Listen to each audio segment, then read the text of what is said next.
Hi friends, and welcome back to my channel, Minimum Player Account. I'm Stephanie, and today we are taking a look at Cindr. This is a game by Smirk and Dagger. It is for 1 to 5 players and plays around 30 minutes. The theme of the game is to find your dragon love connection through the dating app called Cindr.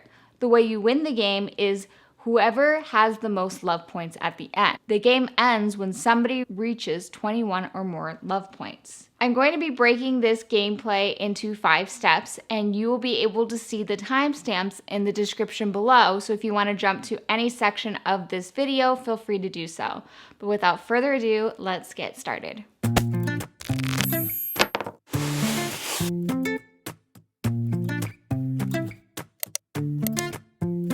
So when you start the game, each player will choose one of the characters that they want to be. On that character sheet, you'll be choosing your name, your pronoun, and circling one compatibility from the row and no more than 2 from each column.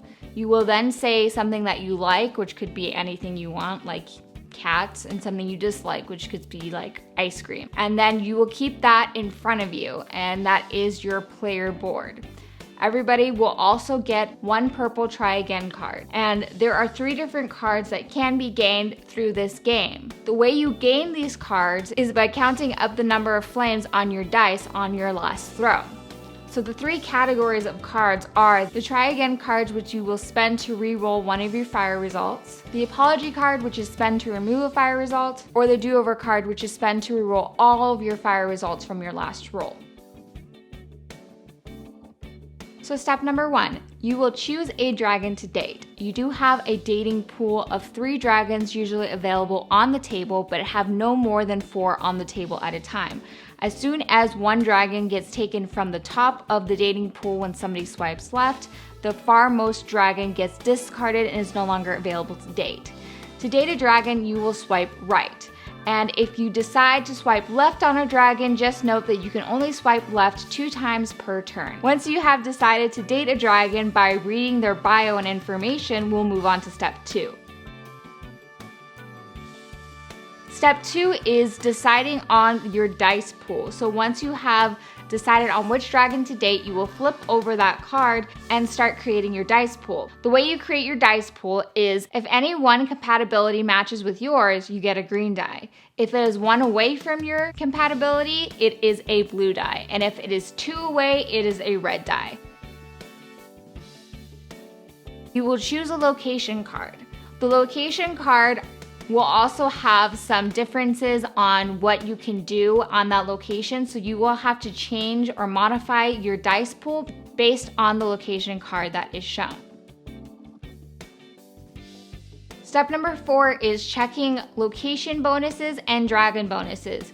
Some dragons will give you benefits, especially if you add them into your dating pool, which I will go over, and other locations may add different bonuses, as if you roll a spark on your first roll or something like that. Step number 5 is going on a date with the dragon.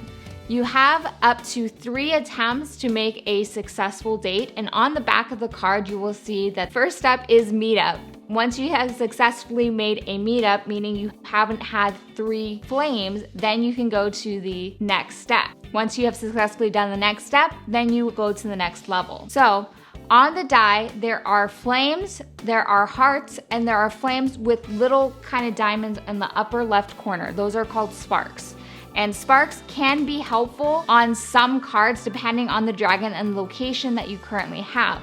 Otherwise, it's still a flame, so it still does count against you in terms of having 3 flames of getting burned. The goal of the game is very much luck-based. You're trying to go on these dates past the meetup phase so that you can add these dragons to your inner circle, because on some of the dragon stats, they have important information saying if you add this dragon to your inner circle, you will get these stat bonuses, which is great for this game. Once you have decided to stop dating the dragon, if you are on the first step, which is on the meetup step, and you decide that you no longer want to date this dragon, it does go back onto the leftmost space of the current dating pool. If you have decided to go to the next step with this dragon and you are successful in that and you decide to stop, you do get to keep this dragon in your inner circle. If you do go to the next level, all that does is add that dragon to your inner circle, but also if you get more hearts, it does give you more successful love points for your love connection. And as you go on step by step, every time you have successfully made a date with a dragon, you put those love points on the bottom of your player board.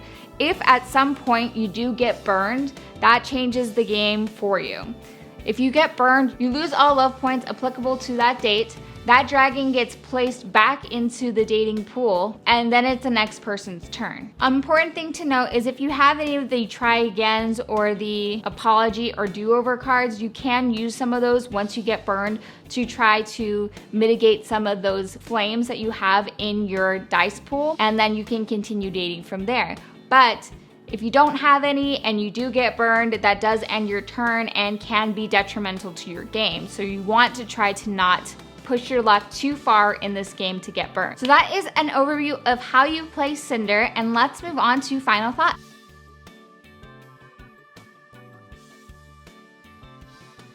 Okay, so final thoughts for Cindr. As I've stated before, this is a luck game. It is a push your luck type of mechanism where you're trying to see how many successful dates you can have with dragons to collect love points, which is the way you win this game.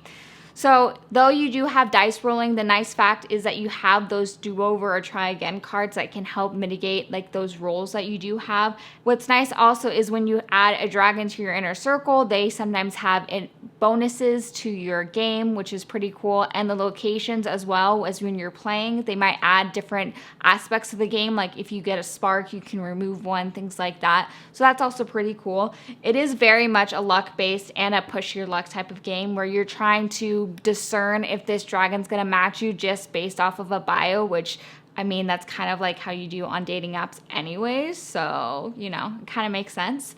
But I think it's very cool how each dragon has its own name and that kind of personality, and it shows through this little bio that they really put a lot of detail into it. It's a very cute game. I like that they use the markers to help with the board, so it's not something that you have to throw away and you can just erase it and do it over again.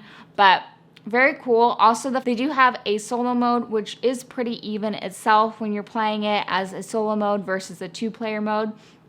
And there's also a co-op mode that I want to try as well to see if that is going to be as good as just the solo or two-player.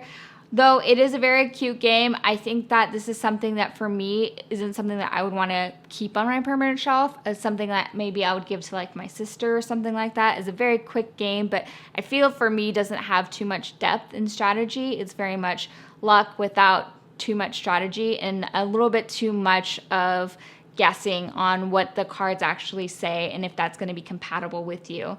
But I hope you enjoyed this review of this game. Cindr is currently out right now to be purchased, so if you decide that you like this game and you want to try it out, make sure to check them out at Smirk and Dagger. And also, please make sure to like, subscribe, and comment down below. I love hearing from you. If you've played this game, if you've played other games like this, if you like this game, things like that. Also, for the holiday season of 2020, I will be doing a giveaway that is coming up very, very soon. So make sure to turn on those notifications so that when I start doing the giveaways, you're notified when those videos go up. But thank you guys so much for watching, and I will see you next time.